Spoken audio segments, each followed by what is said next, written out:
we've got to understand one thing, Roddy, that we've got to know who our adversary is, and it's not anybody on the yes side, either inside the SNP or outside it. That's why I've stayed inside the SNP. Our enemy or our adversary lies in London and the establishment. And there's got to be in the party and without the party a fundamental understanding of the scale of what we're up against. First and foremost, it's no good walking around below a concrete wall marked the Great Union of the United Kingdom, waving a wee flag saying, I'm in favour of independence. That just won't cut it.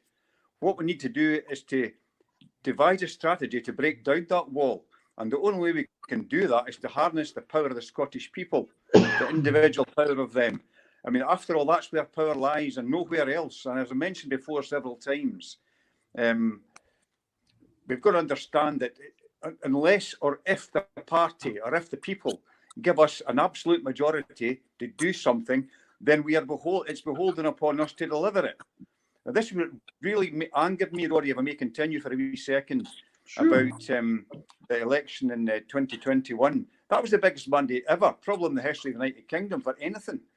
And that referendum was promised to the people of Scotland. And suddenly, what do? We go to the Supreme Court in England asking if it's okay to hold a referendum. Now, why was that? Why was that? I don't know, because nobody's explained it to me, and people were livid about it. Worse than that was that when that verdict was delivered, well, surprise, surprise, it was a no. The response from the SNP, which I thought might have been, well, okay, let's take a wee while to consider the implications of the verdict, was, okay, then that's fine, we accept the verdict. Why was that? Nobody's told us. Now, I've got to tell you that I've written to the International Court of Justice, and I've made a submission to them, and I'm quite happy to share it with whoever wants to see it. And I got a response from the ICJ. So I'm going to put that out there and let people make their own minds up about what maybe certain people should be saying about making Scotland's case internationally.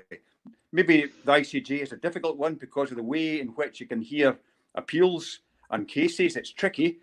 But what we should be doing is to assemble the best constitutional brains in the country, get them around the table, whoever the next First Minister is, and say, look, we need advice on this.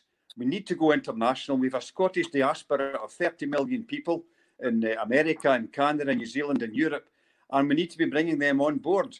But first of all, we need to be saying to people, look, we've got a case internationally. Let's explore every avenue to see if we've got traction.